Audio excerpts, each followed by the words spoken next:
Um, we can do our roll call, obviously Troy's not here. Yes. Troy's absent and John Carnup is via phone. You still there, John? Yes, ma'am. Okay. Just checking.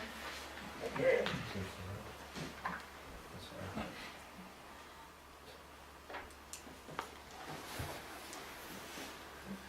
Linda, please verify the postings. Yes, they were posted yesterday in all of the 3 places, and the Courier Press and the radio station were notified. So the first item on the agenda is the review of Delta 3 engineering. Is it Dan Dressen or Driesen? Dressen's, okay. All right, so this is the independent consultant that the township has hired to review the application. Thank you. I guess what I was going to do is kind of go over the report that I had sent out, that I completed on January 22nd, 2013. I believe it was already sent to them.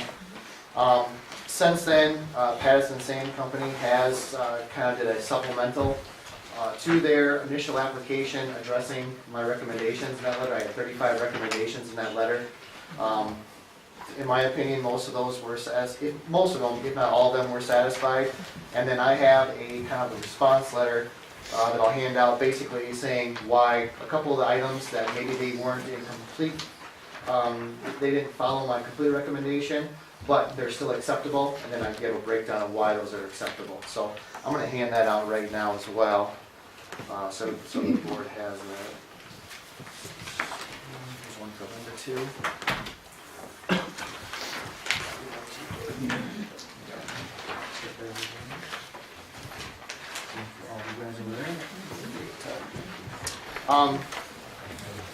First of all, like I said, I'm just going to kind of go through my report that was completed on January 22nd.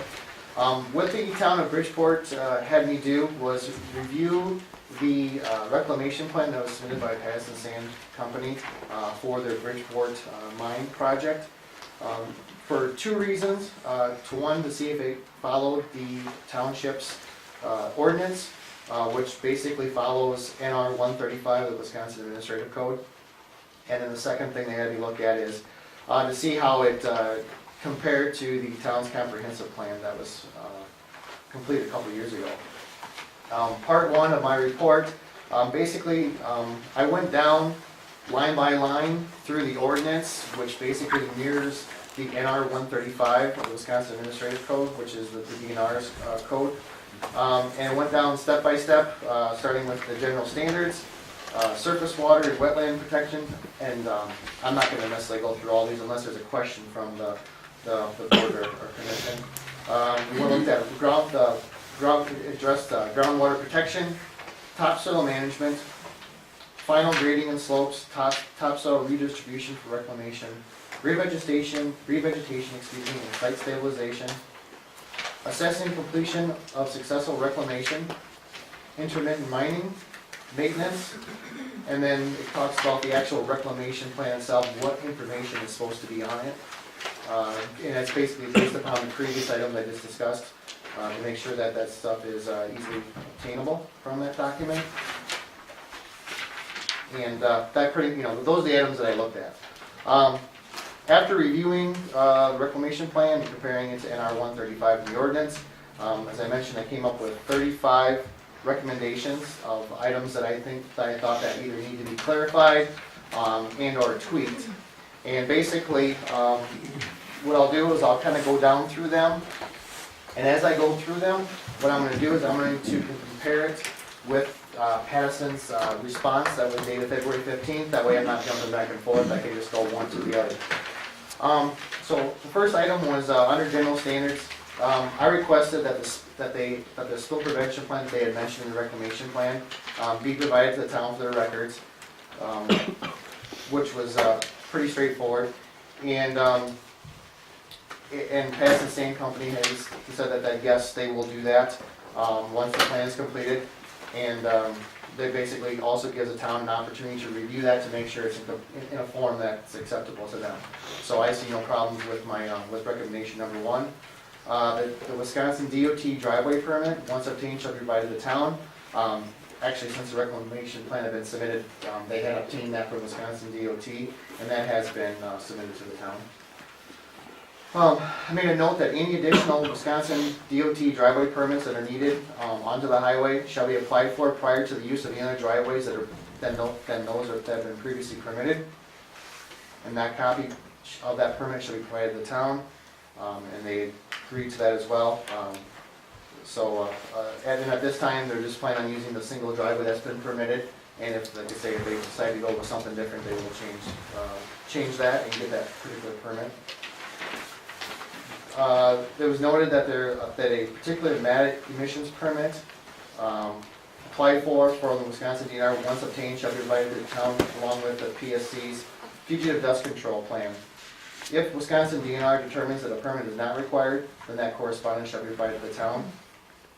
They responded, a condition of the air permit shall be that the particular matte emission permit applied for from the Wisconsin DNR, if obtained, shall be provided to the town along with PSC's fugitive dust control plan, unless the DNR determines that it is unrequired, and they'll provide that correspondence as well, just like I requested. So basically what it comes down to is if they talk to the DNR and all this is required, they'll take care of it, but if it's not, they're gonna provide us a correspondence to show that, that it's not just taking their word for it. Next item is all required burning permits shall be obtained prior to burning operations. That's pretty straightforward. They said that yes, they would do that. Item number 6. I requested that they obtain a Wisconsin DNR construction site permit. That's more from a construction site. Since this is a non-metallic mine, the DNR actually has its own permit for construction sites associated with non-metallic mining, so they're going to provide that for them. So basically it's the same information that's required. You still have to provide erosion control and how you're going to handle the stormwater runoff, just on a different form and just in format. So it's the same information that was requested. So once they obtain that, they'll forward that on to the township and we can review that and make sure that's in compliance. Next topic was surface water and wetlands protection. I had a concern, this is item number 7. In the reclamation plan, the idea was to drain all the water from their exposed area to where they're going to be operating. I kind of forgot that they're going to be dealing with the sandstone where it'll infiltrate the water. My concern there was that it would drain back and they'd have a great big water hole to be working out of, and that just doesn't work. So what they responded back is that since it is one material, a rock formation that will infiltrate water, it'll drain back and basically soak into the ground. Or if it doesn't, then what they'll do is they'll create diversions and create infiltration basins around the perimeter where they're working and do it that way. So either way, it takes care of my concern about how they're going to handle the water during the rain event. Groundwater protection. I had a couple comments about that, numbers 8 and 9. Talking about the baseline groundwater monitoring plan. Shall include all the parameters of NR 140.10, and then the results provided to the town of Bridgeport. Basically, they come back, and this is something I had not received, was they had an appendix G in the reclamation plan. For some reason, I didn't get the attachment, but they had gone through all of the parameters that they were going to test, and that's acceptable. The NR 140.10 gets a little more in depth, and that's more for drinking water standards. Item number 9 was to continue doing the well monitoring within the half-mile project on a monthly basis during the duration. So they're going to continue to do that as well. Topsoil management.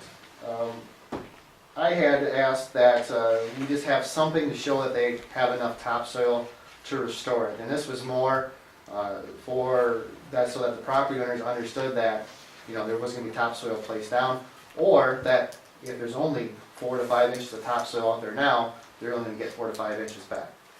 That was kind of my intent of that. Pattison basically came back that there's about approximately 8 inches of topsoil available on an average throughout the site, and that'll be placed over top of everything else. Part of this one and a couple other ones, I asked that the soil borings be provided to me to look at. understanding the nature of how mining operations work, they are proprietary information.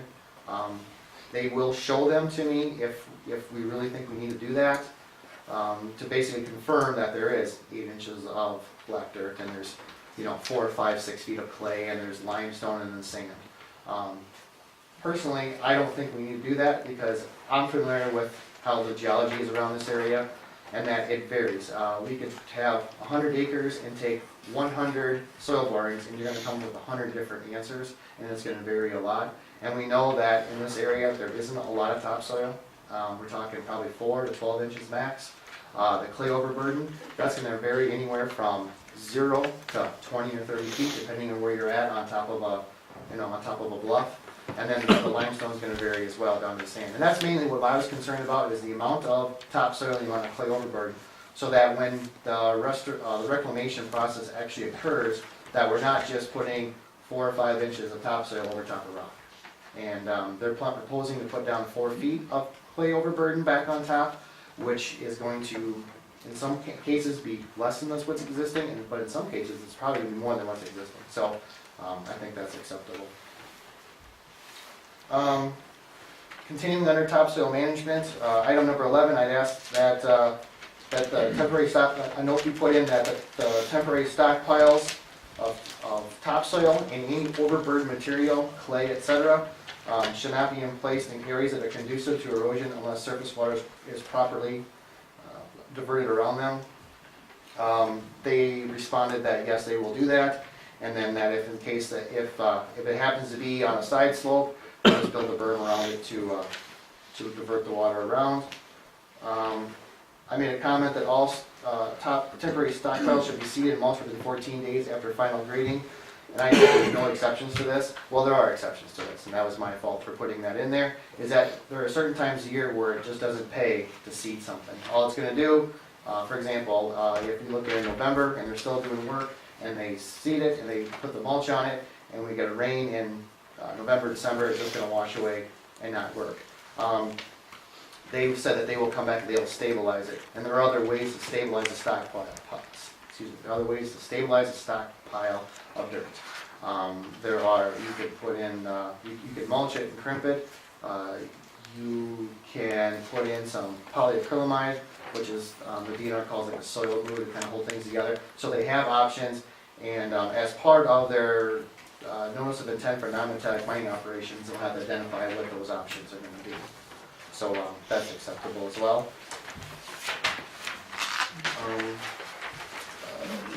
Item number 11, once again, was talking about topsoil redistribution.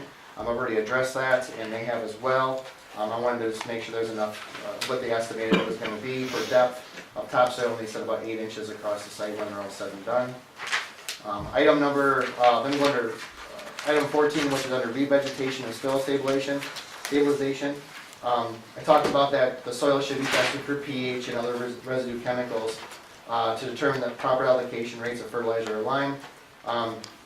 They just wanted to make it more specific. Basically, they said, yeah, we'll test for the pH, we'll test for the N and the P and the K, nitrogen, phosphorus, and potassium, similar to any other farm field around this area, and treat accordingly. And that's what I was looking for. I couldn't find a seed application rate for the specified seed mix. They provided that at 65 pounds per acre. If they're going to use an alternate seed mix, they'll notify the township of that, so that's good. Also noted that this comes back to times of the year where seeding and mulching will not work, that the seed should only be placed when the soil temperatures remain consistently above 53 degrees. That way they're not wasting their efforts and trying to do something that we know won't work in terms of temporary restoration. I mentioned under 18, all seeding to be complete within 14 days of final grading regardless of available personnel, equipment, or material. If they just added on to that, if seeding is not possible due to weather or other site conditions, then other erosion minimization best management practice will be used until final stabilization can be accomplished. Once again, for those times of the year where you just can't seed. I also asked them to provide an emergency plan in case we get a drought or really rainy weather where something can occur. and they have provided that. Once again, basically it comes down to, so let's do something on a temporary basis otherwise in order to make that work, which is kind of what I just wanted that to be noted as part of their plan, so that there was a backup plan in case, we had a summer like last year where we didn't have rain for 2 or 3 months, and we have, a few acres open, so that they have, they can monitor and control it. Also required them to do a field test plot demonstration after their first area has been reclaimed, just to see how things work, so then they know what works, what doesn't work, and everybody has an idea of what it's gonna be like when it's all said and done. So we can do that as well, and they agree to that. Talked about assessing completion of successful reclamation. I mentioned that, that the time frame to complete the revegetation shall be reduced to a maximum of 6 months. That's if we started in the spring. We really should have stuff ready to go in 6 months. However, once again, if we have it, if they would reclaim in, say, August, we're not gonna get a full growing season on a lot of that vegetative crop, or whatever it's gonna be. So it's gonna be hard to tell in 6 months. So lengthen that out to make, more sense of, depending on the time of year. So that's acceptable. Has the same company representative and a representative of the town shall be present. They agree to that.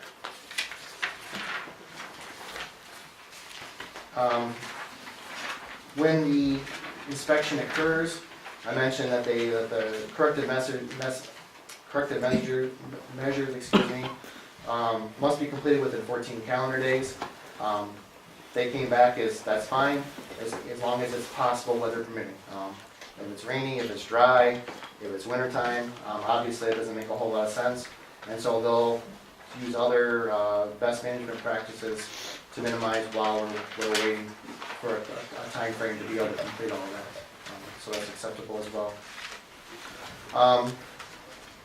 In your ordinance, there's a talk about intermittent mining. First of all, they don't plan on having intermittent mining, but I just wanted to put some stuff in here just in case, since it is addressed in the ordinance. And that's basically what 24 and 25 is basically, that they still have to maintain, that they're providing, that no environmental pollution, erosion of sediments is occurring, that they still have to maintain their financial insurances, and that they have to pose a schedule for reclaiming the areas that are open at the time of this intermittent mining, so that it's not open forever. And item 25 was they still have to file their annual report too, even though it may not be operating, but and not fully reclaimed. Next section was maintenance, and I requested that they add a statement in, basically stating that Pass and Sand Company will perform any reasonable maintenance necessary to minimize erosion, sedimentation, or environmental pollution, comply with the standards of NR 135 subchapter 2, or to meet the goals specified in the Pass and Sand Bridgeport Mine Reclamation Plan. And that's just, and they agreed to put that into their reclamation plan. 27, once again dealt with the sill borings. I've already discussed that about how that's proprietary, and if, once again, if you feel we need to look at those, they said that they would show those to us. We can look at them, but they just need to take them back with them. 28, I just needed some clarification on what the minimum cross-section of the reclaimed area was going to be. I just wanted to make sure I was 100% sure. And basically, what they're going to do is they provide a figure D in their original report, which is what I assumed it was, but there was just a couple of notations in the actual document itself, the word part of the document, that I just want to double check. And basically what they're going to put back is they're going to put back the subsoil limestone on top of where they get down to, level they get down to. They're going to put in the clay subsoil 4 feet above that, and then put the topsoil on that. And that's kind of what we assumed, but I just want to double check that.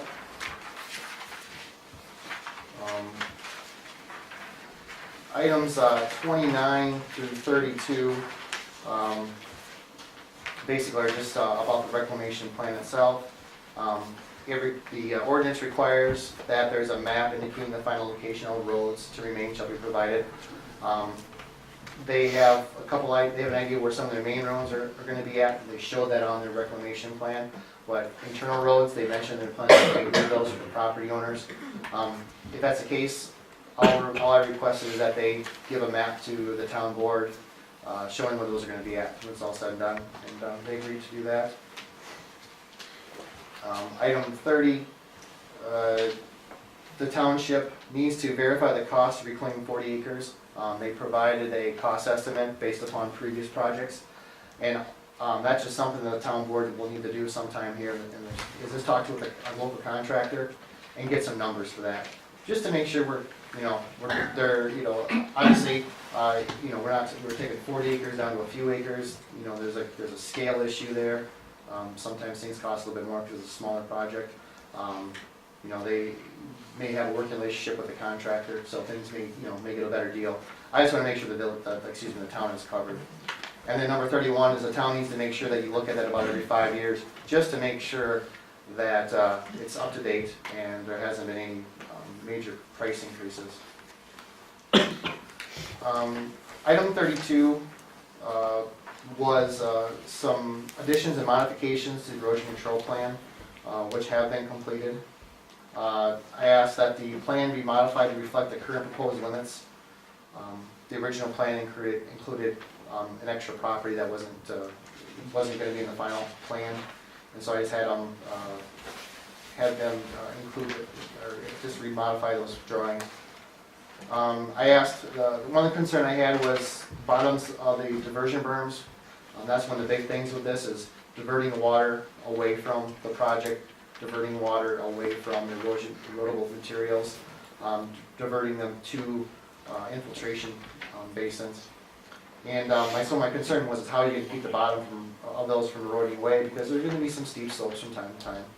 And basically what they're going to do is, their stormwater plan is going to cover that in more depth, but what they're going to do is they're going to install some riprap, some matting, seeding, straw bales, and silt fence, etc. Basically BMPs, best management practices, to minimize that erosion. Clarification needed to be provided on how the discharge water from the temporary sediment basins will be controlled. Basically it came back is that these sediment basins are going to more like infiltration, where they're going to put them in locations where it can infiltrate in. That's something the DNR prefers anyways, is infiltration. And they're going to be designed for a 10-year, 24-hour rain event with emergency overflows. So that took care of my concern for that. I asked how the berms when the berms and temporary sediment basins would be installed. They basically would say that before they did anything prior to starting, an area, they put those in, and that'll be more in depth in their stormwater plan as well. And basically talked about addressing erosion control methods for areas that are disturbed after October 1st, and that'll be described in their stormwater plan. And I'm okay with that. The reason I'm okay with their stormwater, all this stuff being the stormwater plan, is because the DNR is going to be a bigger stickler on this than I ever will be. So as long as they make the DNR happy, then we'll be, the ordinance will be set aside as well. The final three items were just some miscellaneous things. If the operator of the project requests a change to the plan, then this is per the ordinance, they shall resubmit their plan to the board. And this is and what I refer to is this is some significant changes, changing how they're going to do the reclamation, changing how they're going to do their staging, not necessarily the order of the staging, but just how they're going to do their staging and all. Right now they're proposing lots of small little pieces at a time, but if all of a sudden they said, hey, we're going to open up 50, 60 acres, that's a big difference from their plan. So that's what that change is. What I did say that, what they did agree to about the mining phases, because if you looked at the one plan, they had, I'd say 100 different little phases, that if they moved those around a little bit, but they followed a general workflow of what they're proposing now, that as long as they do that, they provide that information to the town in their annual report, so the town knows what's going on. You know, if you follow, you go start with 1 and you follow it all the way up through, 50 or 60, and there's A's, B's, and C's in there too, that, all of a sudden they're at 1, 2, 3, 4, 5, and then all of a sudden next year they're over at 15, 16, 17. That's fine as long as they're using those small little pieces, but they should let the town know what's going on, so they don't get a lot of questions. Number 34 is that if a well is proposed, this is a groundwater well, that they have to get all the proper permits and notify the town of applying for that well and then obtaining it. At this time, we don't plan on a well, but just in, but you never know what might happen out there, things may change. And the last one was that the annual report shall be filed by the operator no more than 60 days at the end of each calendar year, and they agreed to do that, and that's right in the ordinance, and that's in our 135. So basically, the 35 items that I requested from them for either additional information or to add to the reclamation plan or to make a little change here and there in their February 15th supplement to their application, they've addressed. So the only thing I would say that would be outstanding that we may want to look at is the soil borings. We could set a meeting sometime with them and do that just to confirm. But I'm pretty comfortable with that, how the soils are going to be out there. Really, it's going to come down to the property owners and what they feel about it. They're the ones that are going to be dealing with this, for eternity. And that's really what I think we're trying to protect with that, is to make sure that they realize that, there's going to be 4 foot of clay and there's going to be 8 inches of black dirt, and the ability to, you're not going to get 200 bushel corn off of it. I mean, that's just the reality of it. But I don't know if you get 200 bushel corn off of it now. So, so are there any questions? Who's gonna be watching over all these points all the time? The town board has the option of having a representative do that. Maybe nothing then, and that's what you're saying, that they don't have to. They have the in their ordinance talks about a representative from the board or their designated agent will be doing the inspections. Only when they ask for it. There are certain things in the ordinance that require it to be done. Can I ask a question, please? No, Okay. there's no public input tonight, and I shouldn't have let that go because now I'm the bad guy. But I think he was referring to, does anybody from the board or the planning committee have any questions? I guess I have one. What was, throughout the whole application, what was your biggest concern, or what was the number one concern, or was there just or was it a scenario where it was just the items that were already addressed? It was the items that were already addressed. The NR 135 really talks about, erosion and stormwater controls, and so those are my biggest concerns, is looking at from that standpoint. So that's what I focused on. And because this is the first step in the whole process, some of the information will have to be provided at a future date. I have reference to the stormwater plan.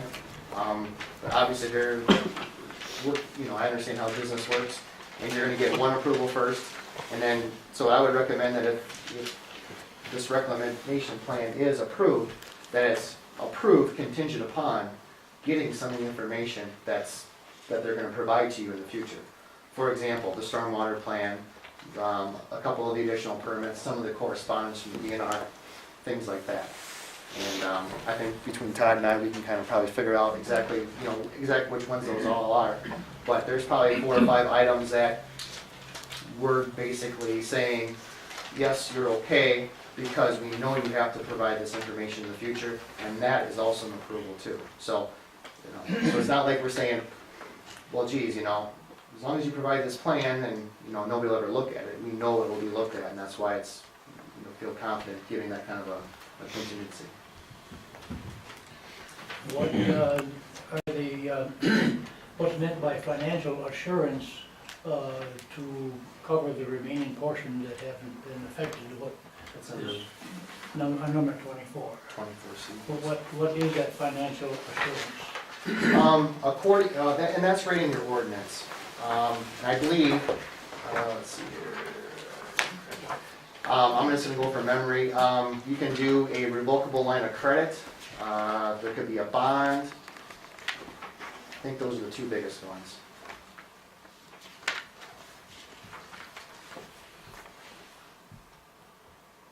And basically what that would be, so that if something would ever happen, you know, there's, that money is available to pay a contractor to come and do the reclamation.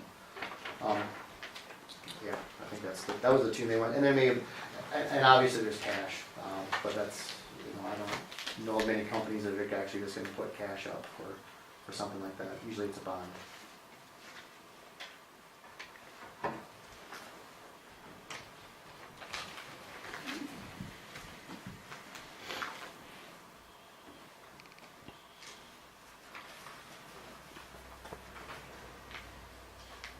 Eddie, anybody else? Linda?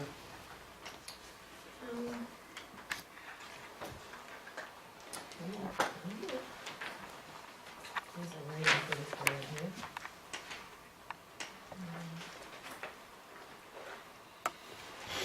I would think, Dan, that the overflow management is gonna be done through tube system to another layer to possibly rip rack, be able to take care of it, going down to a system where it can hold it, That's kind of similar to that. something similar to that. There's gonna be some, you know, tubes or berms of some sort, Yeah. yeah, to slow it down and So it control it. doesn't tear up the berm itself, so Yeah. it's got an overflow then. Yep.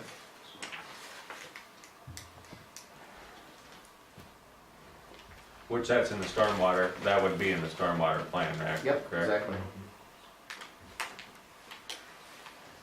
I would like to note that, I mean, the town is gonna have some work that's gonna be, you know, as part of the process after, you know, if this goes forward and this is approved, you know, about doing some inspections and some verification and some yearly reporting and stuff like that. So that is something to kind of keep in mind too, to just, you know, probably mainly for you, Linda, for just, you know, so you don't miss any deadlines and whatnot. Yeah.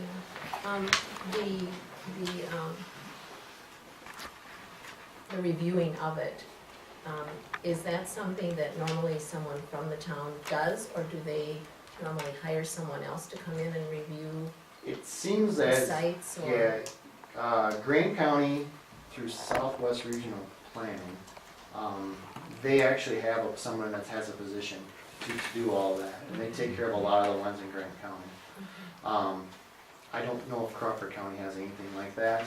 If they don't, one, you could either maybe see if you work with Southwest Regional Planning. Are you Southwest Regional or Mississippi Valley? Mississippi Valley. So maybe Mississippi Valley would have something comparable. Yeah, That'd be one option. Or two, someone from the town board or a designated agent could go out and take care of that stuff as well. You don't have to hire somebody to do it, but you could. Probably for our own booking, it'd probably be better off to hire somebody than to let one of us do it anyway. yeah, you know. it makes sense. So that way we've got a record of it all the time, that we don't have to hassle it.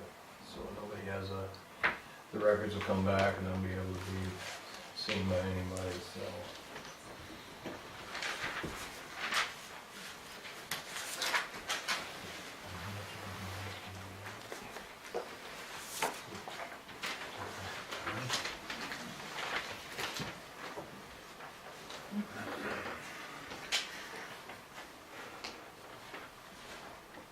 Todd, did you have any concerns as far as, you know, our ordinances or the comprehensive plan? No. Everything seemed what you No, looked at? I mean, seemed- real quick, just to add to what Mike said, I mean, in terms of administering this and enforcing this, I mean, I would probably agree, I think you do want to look at hiring somebody to go out and do the review, and also, there, if you look in there's gonna be a number of reports that you have to file annually. I think that person would be someone that you would, as part of that job description, you'd have them file the annual reports with the state, because those are things that you can't miss. You have to file those reports, so it would make sense the person doing the inspections and making sure that everything is getting done the way it's supposed to, then files those same reports. And he's right, Grant County does work with, I guess, those folks, and they've got somebody who does just that for them. I don't know if that person would be willing to do it for the town of Bridgeport, but they might be able to lead you in the direction of other folks who are able to do that. Or, again, another engineer, someone like Dan, somebody who could do that. I think that's something that you really should consider if you go forward. I mean, procedurally, I think that they've applied for the conditional use permit. I think what's in that application is at least adequate in terms of what's required to be in there. Same thing with the reclamation plan permit. There are certain items that have to be in there, and those items are in there. Dan has looked at the substance of those items. In other words, does he believe that what they're saying will do what it's supposed to do, and what they're saying, will that comply with the standards set forth in NR 135 in your ordinance? I think he's addressed that here today. And you guys now, based on the information he's given you, are the judge of whether or not the substance is there. In other words, it does satisfy those requirements, at least to your liking anyway. It's my understanding that you've had that the Plan Commission and the Town Board have, so to speak, had their joint public hearing in terms of considering giving an opportunity for the comments on both the conditional use permit application and the reclamation plan application. So if that has taken place, and my understanding that it has, then I think you are probably at a point where you could move forward if that's what you choose to do. There will be certain first step. One of the steps is the Plan Commission will have to determine whether or not to grant the conditional use permit application. That's a decision by the Plan Commission, okay? And there will be certain findings that the Plan Commission has to make before it can grant that application.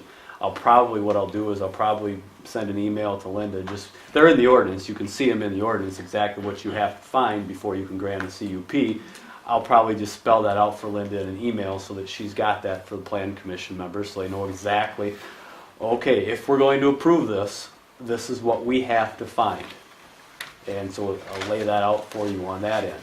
As far as the reclamation plan permit, that's a decision by the town board. I think you're also at a point where that board can move forward with making that decision. Again, there are certain things set forth in your ordinance and in NR 135 that basically says that it's a little bit the opposite. If you are going to deny the request for that permit, you have to find that one of these things are inadequate. In other words, the permit application is inadequate, the reclamation plan is inadequate, the assurance, what they're recommending for their insurance is inadequate. If you can't find that those things are inadequate, then I think you've got to apply, basically approve the permit. And Dan has kind of set forth to you, I guess, the plan and the application, and now it's up to you to make the final decision, or would be the board's decision as to whether or not that their plan, so to speak, is adequate and acceptable to the town of Bridgeport. So, the one issue outstanding is, I guess, is that assurance plan, the amount of that. And I'm not sure who we talk to, or maybe Dan can, in terms of how much that needs to be, but that'll be something that's going to have to be addressed. In other words, how much is that bond going to be that we're going to require them to post? I think Dan's explained how that works and when that will be called, but legally, I think you are at a point where you can move forward. Basically, what you're gonna do then is give Linda. Yeah, what I'll try to do as best I can is kind of spell out, no matter which way you go, what you have to do in order to move one way or the other. Okay, so in other words, at the Plan Commission level, if you're going to approve this thing, this is what you have to find in order to approve it. And I'll probably provide her with a little information. If you're going to say no, what grounds, what basis you're using for saying no, and give you some ideas on that. And of course, obviously, if you get to that point, if you want me to be at that meeting, you have to just let me know. Same way with the town board. I'll try to spell out and make it clear. Again, it's in the ordinance, it's in NR 135, but just so you know, particularly what if you are going to say in this instance, if you're going to say no, this is why you can say no. This is what you have to find in order to say no. So, just to make sure that we cross all our T's and dot all our I's. one way or the other.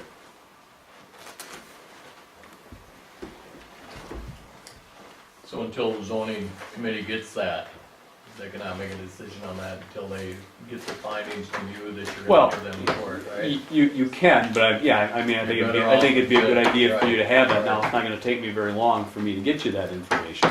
Definitely. It's basically copying the zoning ordinance for the most part. Mhm. But I don't think it's a bad idea I never think it's a bad idea for a board or a commission to know what you're supposed to consider when you make those decisions. A lot of times you have conditional use permit applications and those types of things, and it's just yeah, we vote yes, yeah, we vote no, with no real discussion, no real findings as to why you're doing it. And I think in this case would merit taking your time and making those findings.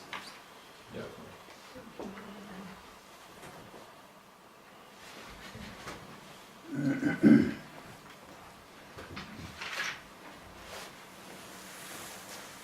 Dan, as far as that bonding, then you're gonna give us some idea Yeah. on that, what we should Yeah, take it to? Yep, I'll contact a couple of different contractors in the area that would be capable of doing that kind of work and just double check the numbers with them. Okay.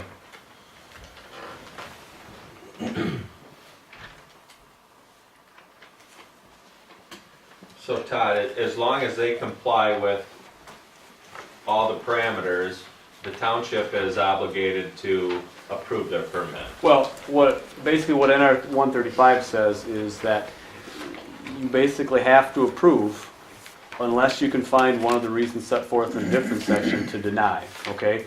And what it says basically is you shall deny if you find that the permit application is inadequate, you find that the reclamation plan is inadequate, or you find that the financial assurance is inadequate, okay? So in other words, you have to find that one of those three things is inadequate before you can deny. And in fact, it also says that you have to give them, before you can deny, you have to give them an opportunity that once you point out those inadequacies, you have to give them an opportunity to cure that. If in fact they still are inadequate, then you can deny. So basically it really comes down to, okay, do we feel that the application is adequate? Do we feel that the reclamation plan as submitted does what we feel it needs to do and what's required to do under the statute? And Dan has kind of spelled out for you, okay, this is what their plan says, this is what it does, do I think it's okay? Ultimately then, based on that information, you guys make the determination as to, okay, is it adequate, or is it inadequate at this point? We've got the report from an engineer saying A, B, C, and D. This is maybe some other information we heard at the public hearing that we're going to consider. Based upon all of that, this is the decision we're going to make.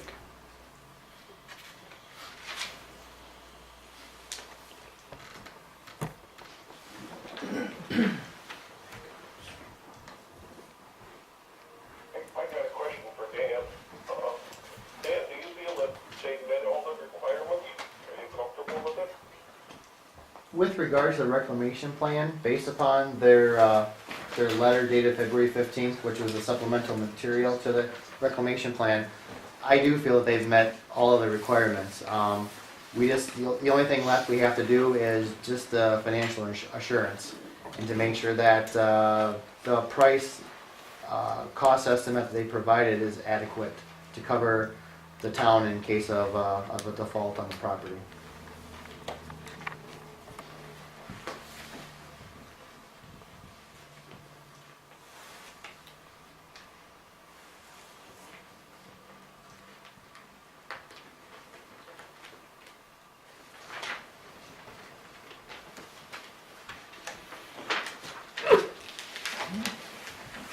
Todd, if they met all their criteria on both plans, there's residents of the township that just don't want it, that don't want to mine, period. Right. Regardless if they meet the requirements or not. So how would that make the town liable if they just said, if the town? Well, I don't think that the town can just flat say, we don't want mining, so we're going to say no. That's not a legitimate reason to deny either the CUP or the reclamation plan, in my mind. Based on the ordinance and based upon NR 135, you can't just make that decision. The town board has already said that mining was a conditional use permit under its zoning ordinance. That decision was made a long time ago.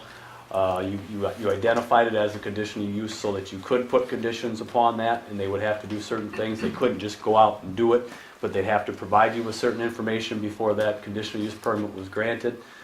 So once you get to that point, that doesn't mean that you have to grant all applications for conditional use permits, but I think you have to find that there are certain things that they're not going to do under your ordinance before you can do that. As far as, the board has also the board also took the step of adopting their own non-metallic mining reclamation ordinance, which basically said, okay, if you're going to mine, which they would again anticipate that it may take place here, if you're going to do that, we are going to allow you to do that, but you have to do certain things.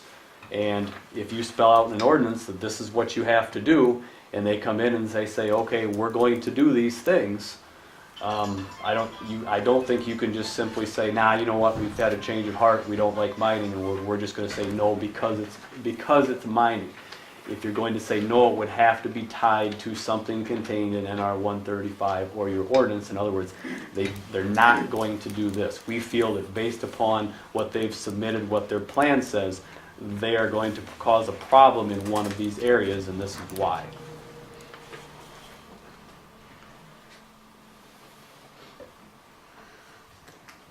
So after that, all the rest of the stuff as far as fugitive dust control and all this is impacted through whether we agree with it or not, is what we wanna do. We wanna make sure this prior to it, so we don't have a hassle like we do down in Prairie right now, with they thought they had a problem with it. So I wanna make sure we take care of that. So basically, what the reclamation is, the reclamation of letting them get started, basically, but not with the mining itself, because we've got all the other things that have to enter into it, all the Patterson's ideas for the fugitive dust control, which we've got, and we have the other stuff like this. So basically, what we're trying to do is make everybody aware of just what is going on without a fear factor. Okay? I think that's been pushed out here an awful lot. I understand it. You know, we get it as far as secondhand smoke, we get it in everything. Okay? But as a board member, I want to make sure that this is straight up. Everybody knows what's going on with it. That's why we've got the counselor, plus we've got you here, Dan. And that's our main concern for it. We're not trying to do anything that's underhanded or anything. This is basically something that we've already have a sand mining type ordinance here, so that's basically what it is, sand mining. The fracking is what happens in the end of this, so. Trust me, Mike, as somebody who lives down in Cassville and has dealt with the wood burning plant, you want to get a good control on the fugitive dust issue, because it can be an issue.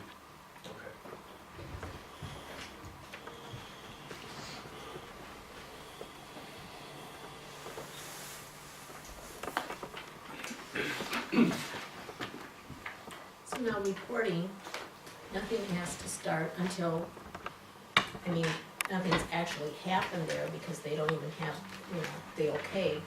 So there isn't any reporting that the town would have to worry about doing until possibly next year. Right, not until Because you always do not it until after the year after. you've approved a permit, Okay. and then you get started, yes. Okay. Yeah, so this So- year, no. There isn't any that we No. have to do this year. Just wanted to make sure.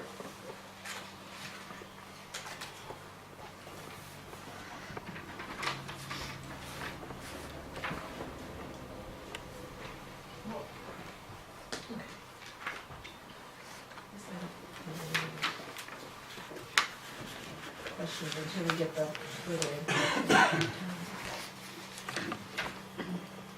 And give us the idea of what we're looking at as far as the bond for it. Yes.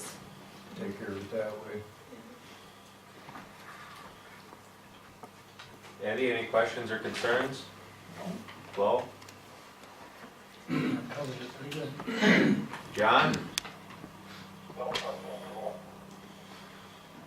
Todd, I have a question for you if I can ask it regarding the bond, because I read NR 135, a permit can be granted subject to the bond amount being determined after the fact. Correct, that's what it says, yeah. So you don't, if you were gonna grant the permit, you could grant the permit and then determine your bond amount after the fact.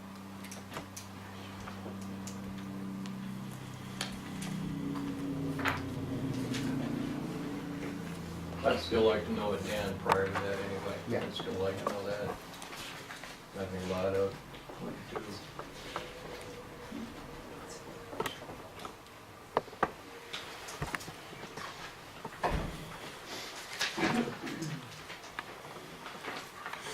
Well, if there's nothing else, I'll make a motion to adjourn this. Second.